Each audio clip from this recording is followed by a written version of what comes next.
అందరికీ నమస్కారం.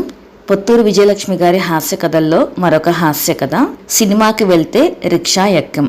మా ఇంట్లో ఉన్నవాళ్ళం కాక వచ్చేపోయే వాళ్ళు కూడా చాలా మందే ఉన్నారు. వైద్యం కోసం వచ్చేవాళ్ళు, కోర్టు పని మీద వచ్చేవాళ్ళు, వాళ్ళ ఇంట్లో ఏదైనా శుభకార్యం అయితే బట్టలు బంగారం కొనేందుకు, ఇలా చాలా మంది చాలా రకాల పనుల మీద వచ్చేవాళ్ళు. మా తాతయ్య గారికి దూరపు బంధువులు ముగ్గురుండేవాళ్ళు. వాళ్ళ పేర్లేమిటో గాని మేము పెద్ద బామ్మ, చిన్న బామ్మ, బుజ్జి బామ్మ అనేవాళ్ళం. వాళ్ళ ముగ్గురికి పాపం చిన్నతనంలోనే వైధవ్యం ప్రాప్తించిందట. ఆస్తిపాస్తులు బాగానే ఉన్నాయి పల్లెటూళ్ళలో. అక్కడ ఉండి ఉండి విసిగెత్తి ఏ 6 నెలలకో మా ఇంటికి వచ్చేవాళ్ళు. వారం రోజులుండి సినిమాలు చూసి వెళ్లేవాళ్ళు.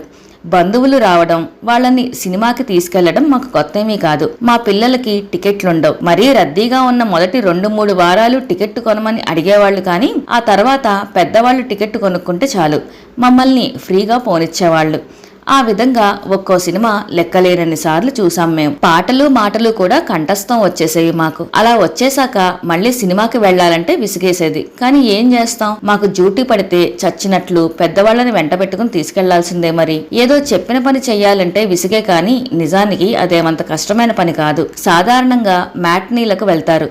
టికెట్టు పిప్పర్మెంటు బిళ్ళలు కొనిపించి వాళ్ళని తీసుకెళ్లి హాల్లో కూర్చోబెడితే వాళ్ళ దోవన వాళ్ళు సినిమా చూస్తారు. మనం పెప్పర్మెంట్లు తీసుకుని కావాలనుకుంటే సినిమా చూడొచ్చు, లేదంటే ఇంటికొచ్చి ఇంటర్వెల్ టైంకి వెళ్లి ఒక సోడా కొట్టించి వచ్చేసి మళ్ళీ సినిమా వదిలే సమయానికి వెళ్లి తీసుకొస్తే పని అయిపోతుంది.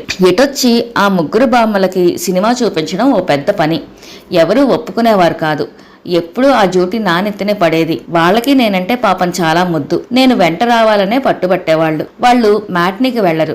దీపాలు పెట్టేలోగా దేవుడి దగ్గర దీపం పెట్టుకుని పలహారాలు చేసేయాలి. అందుకని ఎప్పుడు మొదటాటికే వెళ్లేవాళ్ళు. వాళ్ళని అంటి పెట్టుకునే ఉండాలి చివరిదాకా. సినిమాలో పూర్తిగా లీనమైపోయి మరీ చూసేస్తారు. టైటిల్స్ అయి సినిమా మొదలు పెట్టిన దగ్గర నుంచి వీళ్ల వ్యాఖ్యానం మొదలు. ఆహా, ఆ కుర్రాడున్నాడు అయితే బానే ఉంటుంది అనుకుంటారు. ఏడుపు సీన్లు వస్తే బోరు బోరున ఏడవడం, హాస్యం వస్తే పగలబడి నవ్వుతూ పక్క సీటు వాళ్ల వీపు విమానం మోత మోగించడం సర్వసాధారణం. చూసావటే అక్కయ్య, పాపం ఆ కోడల్ని ఆ అత్తగారు ఎట్లా కాల్చుకు తింటుందో అని చెల్లెలు అంటే, అవునమ్మా దొంగ పీనుగు, పచ్చటి కాపురంలో చిచ్చు పెట్టేస్తోంది, ఇంతకింత అనుభవిస్తుందిలే అని అక్కగారి సమాధానం.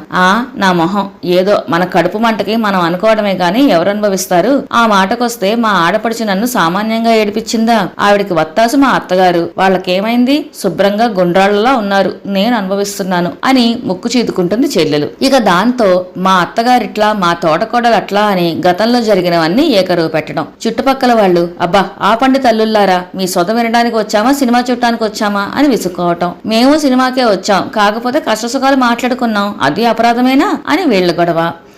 అప్పుడు కల్పించుకుని వ్యవహారం సర్దుబాటు చేయాలి. ఒకసారి ఆ ముగ్గురిని నాజ్ సినిమా హాల్లో శ్రీకృష్ణ తులాభారం సినిమాకి తీసుకెళ్లాను. కృష్ణుడు కనిపించగానే వసుదేవసుతం దేవం కంసచారూణ మర్దనం అని శ్లోకాలు మొదలు పెడితే కసిరి మాన్పించాను. మహాపతివ్రత సాక్షాత్తు ఆదిలక్ష్మి ఆ రుక్మిణీదేవికి ఎన్ని అవమానాలో. సత్యభామాదేవి నీకింత గిర్వాణం పనికిరాదు సుమి అనడం, అవతల వాళ్ళు ఇషో ఇషో అనడం. ఇల్లు దూరం, నడవలేరు. ఎలాగైతేనేం సినిమా అయిపోయింది, బయటికొచ్చాం. ఇల్లు దూరం, నడవలేరు. నలుగురం ఉన్నాం. న్యాయంగా 2 రిక్షాలు మాట్లాడుకోవాలి. అలా చెయ్యాలంటే ఒకరితో నేను తోడున్నా రెండో రిక్షాలో వాళ్ళిద్దరే. అందుకు చచ్చినా ఒప్పుకోరు. వాళ్ళనెవరెత్తుకుపోతారో అని భయం. అప్పటికి ఎన్నోసార్లు చెప్పాను, బామ్మలు మీ దగ్గర ఏముంది? మల్లు పంచెలు, తెల్ల రవికెలు. నన్ను చూడపోతే ఉన్న సొమ్ములన్నీ ముందు జాగ్రత్తగా ఒలిచేసుకునే పంపింది మా అమ్మ.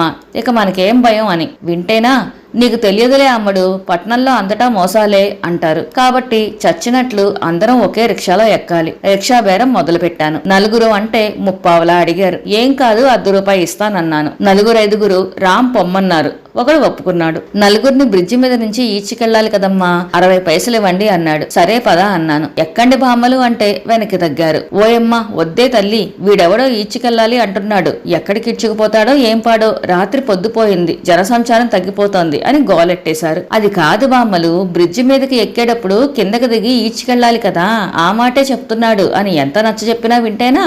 ఆ రిక్షానే కాదు, ఇంకే రిక్షా ఎక్కం అన్నారు. నడుచుకుపోదాం అన్నారు.